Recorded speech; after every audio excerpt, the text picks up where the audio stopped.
नमस्कार, आप देख रहे हैं आज तक, आपके साथ मैं हूं अर्पिता आर्या। देश पर कोरोना की तीसरी लहर इन दिनों काफी भारी पड़ रही है। सबसे ज्यादा फिक्र की बात तो यह है कि इन्फेक्शन का जो रेट है, जो दिल्ली समेत कुछ राज्यों में दिख रहा है, वो 30% को पार कर चुका है। देश भर में 2,64,000 नए केस ने अब फिक्र भी बढ़ा दी है।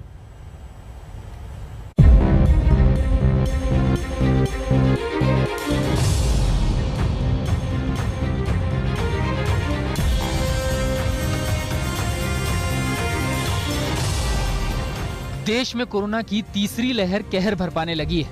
कोविड के मामलों ने 2.5 लाख का आंकड़ा पार कर लिया है। कुछ राज्यों में कोरोना के हालात लगातार खतरनाक बने हुए हैं। देश में कोरोना के पीक के आने का अंदाजा फरवरी में है, लेकिन आधी जनवरी से पहले ही मामलों में जोरदार इजाफा हुआ है। बड़े शहरों में कोरोना के केस पीक की तरफ बढ़ रहे हैं। देश भर में देखें तो 24 घंटे में 2,64,202 नए केस दर्ज किए गए। एक दिन के मुकाबले ये बढ़ोतरी 6.7% ज्यादा है। इसके बाद देश में कोरोना के एक्टिव केस की तादाद बढ़कर 12,72,000 से ज्यादा हो गई है। चिंता की बात यह है कि देश में अब पॉजिटिविटी रेट भी बढ़कर 14.78% हो गया है।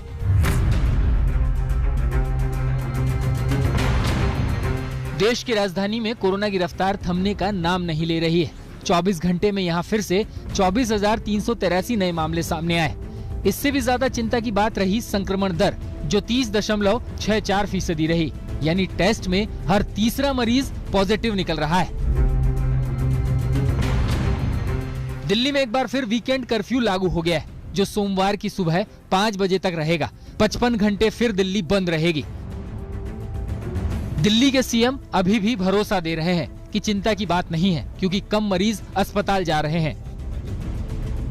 लेकिन चिंता की कोई बात नहीं है। हॉस्पिटलाइजेशंस बहुत ज्यादा लो हैं, डेथ्स काफी लो हैं, तो लोगों को चिंता की जरूरत नहीं है, पैनिक करने की जरूरत नहीं है। सारी व्यवस्थाएं दुरुस्त हैं, बेड्स की कोई कमी नहीं है, आईसीयू बेड्स की कोई कमी नहीं है। पैनिक नहीं करना, लेकिन जिम्मेदारी के साथ व्यवहार करना है। कुछ दूसरे राज्यों में भी कोरोना के मामले घटने का नाम नहीं ले रहे हैं। एक नजर में आपको बताते हैं कि किस सूबे में कितने नए केस सामने आए।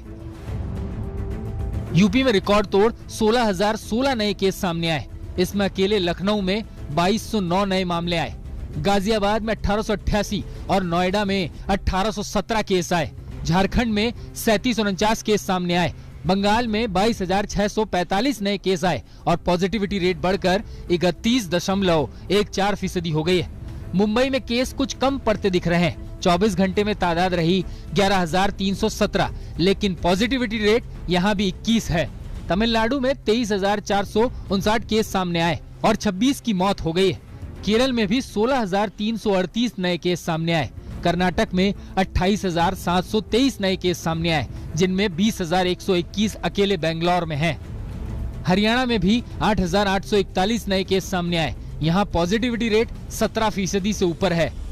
ये एक नेशनल वरी है, एक राष्ट्रीय चिंता का विषय है, और इसमें हम जाड़े के साथ कैसे रहें, इसके लिए सबसे अच्छी बात यह है कि हम भी मुंबई की तरह अपने केसेस में कमी करके दिखाएं। और मुझे आशा है कि आने वाले वीकेंड पर लॉकडाउन में लोग घरों पे रहेंगे और इस तरह से संक्रमण की रेट को हम कम कर सकेंगे।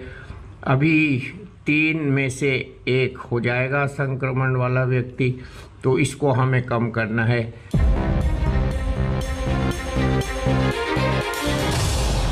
एक तरफ केस बढ़ रहे हैं तो दूसरी तरफ वैक्सीन की कमी की शिकायतें आ रही हैं। महाराष्ट्र ने ऐसी ही शिकायत की है। प्राइम मिनिस्टर की जो वीसी है, उसके माध्यम से भी स्वास्थ्य विभाग के माध्यम से हमने माननीय मुख्यमंत्री जी को 2 मांगे रखी है कि जो राज्य की तरफ से माननीय मुख्यमंत्री प्रधानमंत्री जी को वे कहेंगे, कहना जरूरी है कि कोवैक्सीन और कोविशील्ड की मात्रा हमारे राज्य को कम पड़ रही है, क्योंकि कोवैक्सीन 40 लाख हमने मात्रा मांगी है और कोविशील्ड का भी 50 लाख मात्रा मांगी है, क्योंकि 15 से 18 के उम्र के लोगों के लिए और 60 प्लस उम्र के लोगों की जो वैक्सीनेशन प्रिकॉशनरी डोज का जो हम देने जा रहे हैं, उसके लिए निश्चित तौर पर कोवैक्सीन की मात्रा बहुत कम पड़ रही है। तो दूसरी तरफ लापरवाही दिख रही है। ये पटना रेलवे स्टेशन की तस्वीरें हैं, जहां भारी भीड़ दिख रही है। कोरोना के सारे नियम ताक पर हैं। कोरोना के साथ ओमिक्रॉन के केस भी लगातार बढ़ रहे हैं। ऐसे में 3-4 हफ्ते देश के लिए काफी अहम हैं। अगर इस वक्त में लापरवाही की तो पीक के जो आंकड़े अनुमान में दिखाए गए थे वो सही साबित हो सकते हैं। ब्यूरो रिपोर्ट, आज तक। मुंबई में केस घट रहे हैं, लेकिन खुद बीएमसी को नहीं लगता कि मामले वाकई में घट रहे हैं। इसकी एक वजह यह है कि लोग खुद घर में किट लाकर कोरोना टेस्ट कर रहे हैं और बीएमसी को इसकी जानकारी भी नहीं दे रहे हैं, और यही बीएमसी के लिए सबसे बड़ा सिरदर्द बन गया है।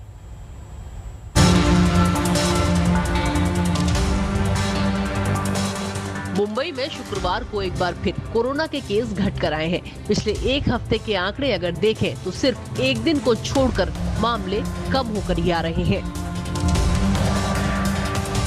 मुंबई में 7 जनवरी को 20,971 केस आए, 8 जनवरी को 20,318 केस आए, 9 जनवरी को केस घटकर 19,474 हो गए, 10 जनवरी को केस और घटे और 13,648 हो गए, 11 जनवरी को केस 11,647 आए। इसके बाद 12 जनवरी को मामले बढ़कर आए, ये आंकड़ा 16,420 था।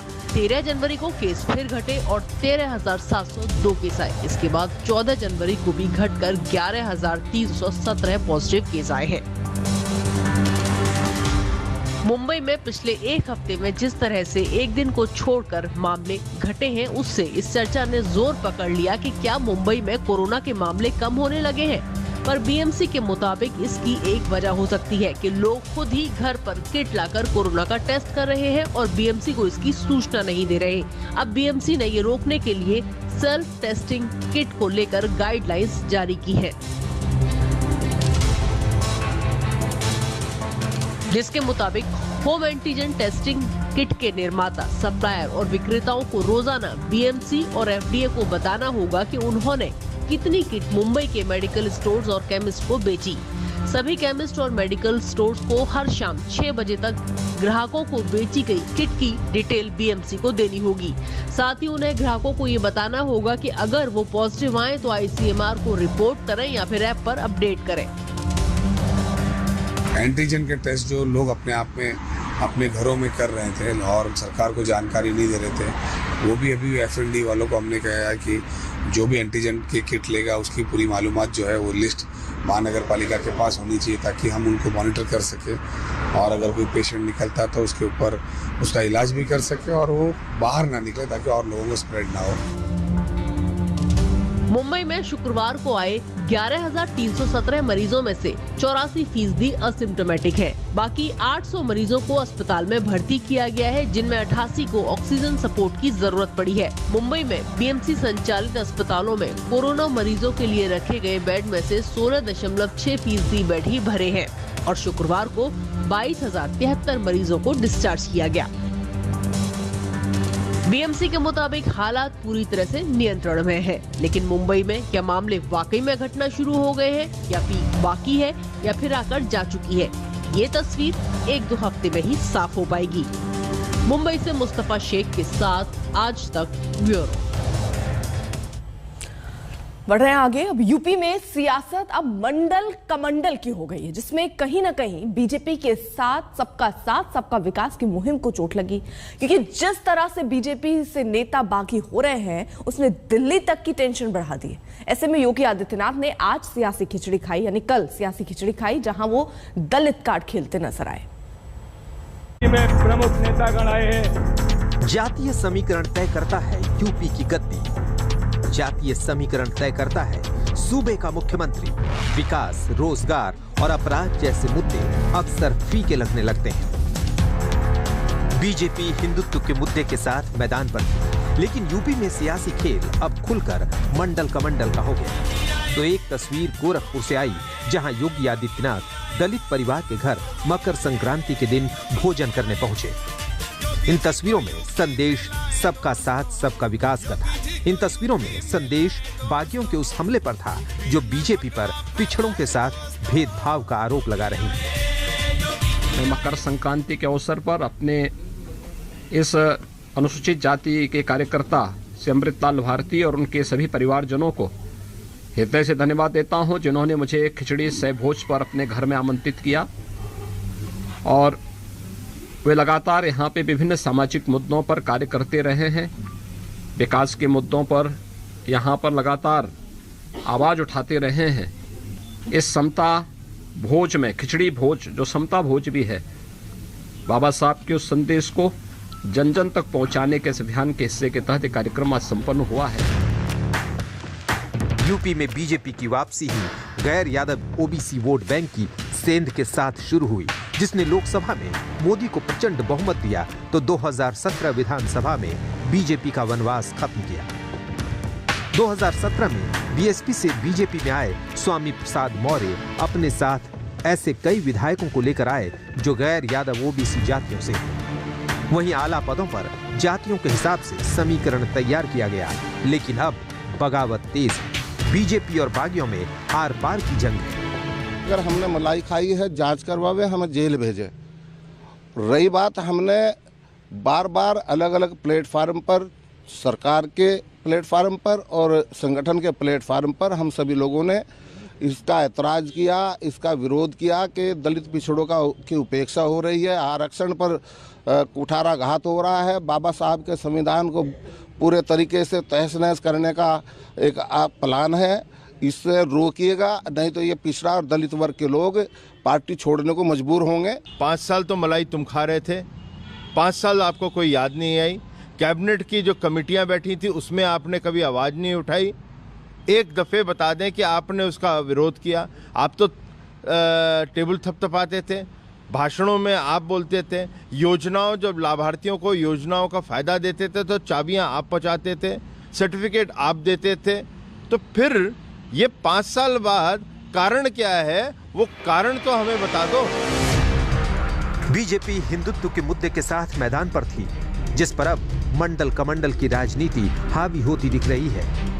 तब आपकी दलित के लिए प्रेम कहां चला गया था, जब हाथरस की दलित बेटी को रात के अंधेरे में पेट्रोल डाल के उसका अंतिम संस्कार बिना उसके माँ बाप के परमिशन के कर दिया गया था। तब तो आपको दलितों की याद नहीं आई, तब तो आप चुप रहे, मौन रहे, धृतराष्ट्र बने देखते रहे। आज चूंकि चुनाव आ गया है, आपको लगता है कि चलो वोट की फसल काटनी है तो फोटो खिंचवाने जाके दलित क्या खाना खा के, लेकिन 5 साल तक आपने दलितों पे जो अन्याय हुआ है वो भूला नहीं है। आपको जवाब मिलेगा, दलितों की तरफ से वोट के माध्यम से करारा जवाब मिलेगा। अलवर में एक और निर्भया मौत से जूझ रही है। 3 दिन बाद भी उसके गुनहगार तक पुलिस नहीं पहुंच पाई। वो नाबालिग बच्ची जो ना बोल सकती है ना सुन सकती है। पुलिस और प्रशासन तो मानने को भी तैयार नहीं कि मासूम के साथ रेप हुआ। मामले ने सियासी तूल पकड़ा तो गहलोत सरकार की नींद खुली।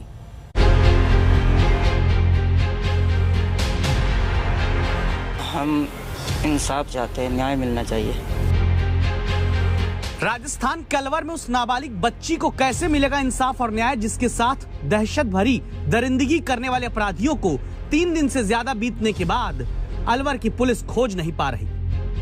सरकार से ये कहना चाहते हैं, जल्दी से जल्दी पकड़ में आए ये दरिंदे जो ऐसी हरकत की है, उनको कड़ी से कड़ी सजा मिलनी चाहिए। कड़ी से कड़ी सजा अपनी बच्ची के गुनहगारों को दिलाने की मांग करते इस पिता को क्या वाकई न्याय मिलेगा, जहां मूक बधिर बच्ची के साथ हुए घिनौने अपराध के बाद प्रशासन खुद मानो गूंगा बहरा होने की कोशिश कर रहा है। वजह बताते हैं। यह है अलवर के कलेक्टर, नाम है नन्नूमल पहाड़िया।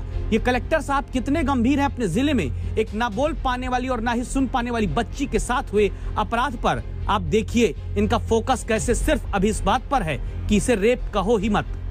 इसको दुष्कर्म कहना शायद हमारी जल्दबाजी हो जाएगी। वो अनुसंधान और मेडिकल की रिपोर्ट के बाद ही प्रकट हो पाएगा कि दुष्कर्म हुआ है। ऐसा भी नहीं है कि कोई गैंग रेप, ऐसा कोई एविडेंस अभी तक हमारे पास अवेलेबल है। आपको लग रहा होगा कि डिले हो रहा है, क्योंकि पुलिस के पास में अभी तक कोई ऐसा क्लू नहीं मिला है जिससे लग रहा हो कि किसी दरिंदे ने कोई दरिंदगी की हो। क्लूलेस पुलिस है या फिर रेप के अपराध में नंबर 1 चलते राजस्थान में क्लूलेस बनाने की कोशिश हो रही है। कारण समझने के लिए किरदार नंबर 2 हैं तेजस्विनी गौतम, अलवर की एसपी, जो अलवर की बेटी के साथ हुए अपराध पर घटना के दिन यौन शोषण की बात कह रही थी, अब वही कहने में हिचकियां लेने लगती हैं। हालांकि उसकी ब्लीडिंग प्राइवेट पार्ट्स में से काफ़ी हुई है, तो संभवतः सेक्सुअल असॉल्ट का मामला है और अभी हम यहाँ मौके पे हैं। डॉक्टर्स के मेडिकल बोर्ड ने ये बताया है कि vagina and hymen are intact, anus is intact and injuries are not suggestive of penetrative assault. इसका मतलब ये कि अभी रेप की संभावना नहीं है जिनकी रिपोर्ट के अनुसार। जो मेडिकल रिपोर्ट में आया वो मैंने आपको बताया। राजस्थान के अलवर जिले के 15 साल की मूक बधिर बेटी के साथ हुआ जघन्य अपराध दिल्ली के निर्भया मामले के जख्म की यादें ताजा करने वाला है। जहां एक तरफ इस मामले को लेकर पुलिस प्रशासन मूक बना बैठा है, तो वहीं दूसरी तरफ सत्ता पक्ष और विपक्ष अपनी अपनी रोटियां सेकने में लगा हुआ है। राजनीति करने वाले भी देखें, जयपुर के जिस अस्पताल में अभी बच्ची का इलाज चल रहा, वहां के अधीक्षक अलवर की बेटी को मिले घाव पर क्या बताते हैं।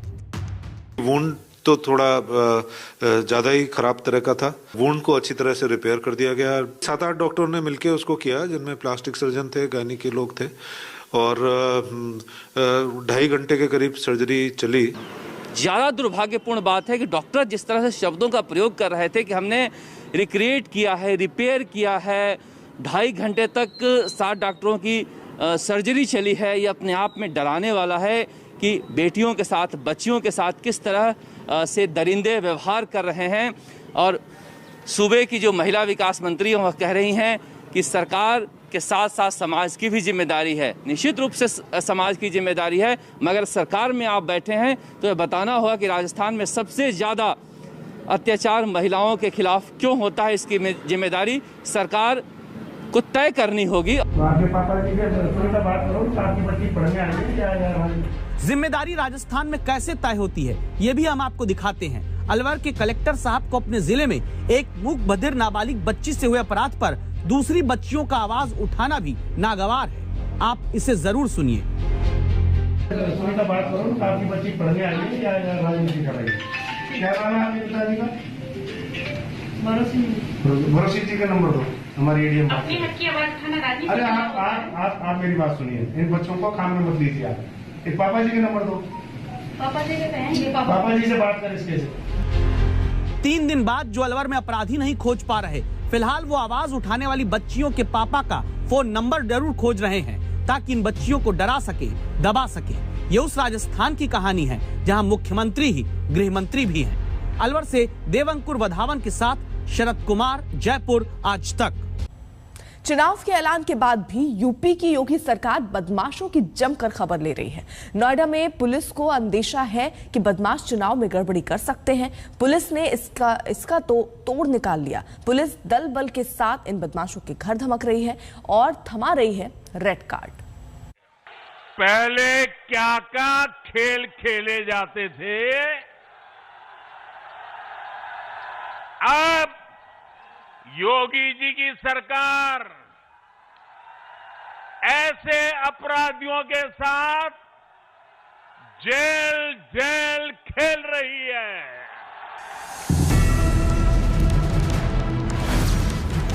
यूपी के सीएम योगी आदित्यनाथ चुनावी सभाओं से लेकर अपने इंटरव्यू में एक बात जोर देकर कहते हैं कि उन्होंने गुंडों बदमाशों को सबक सिखा दिया। और अब चुनाव से ऐन पहले एक बार फिर योगी की पुलिस ने बदमाशों की अच्छी खबर ली है।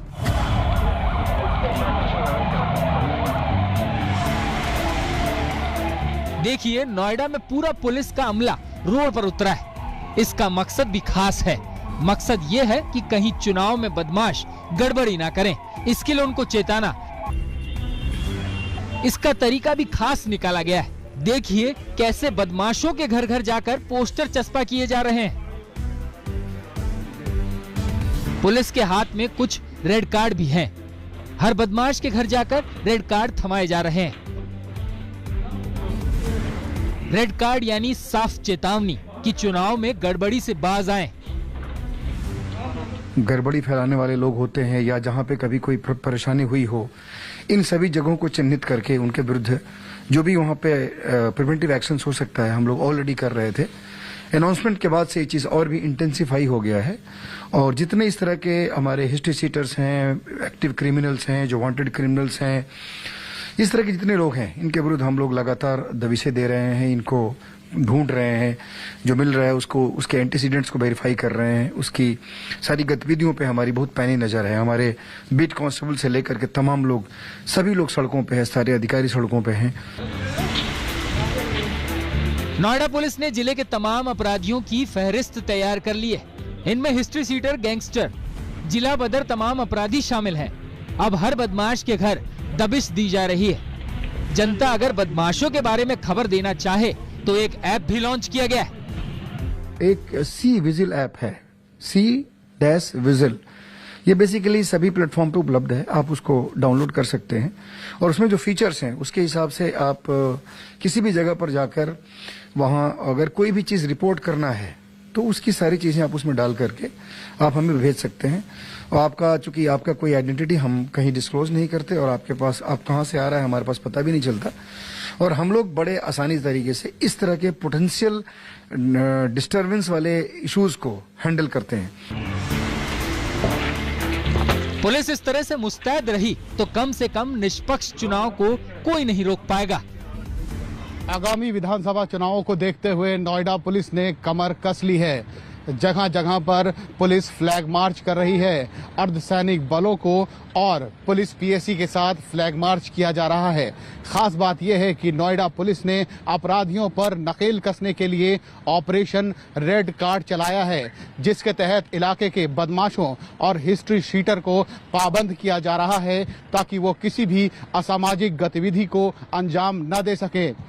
कैमरामैन अभिषेक के साथ तंसीम हैदर, नोएडा, आज तक।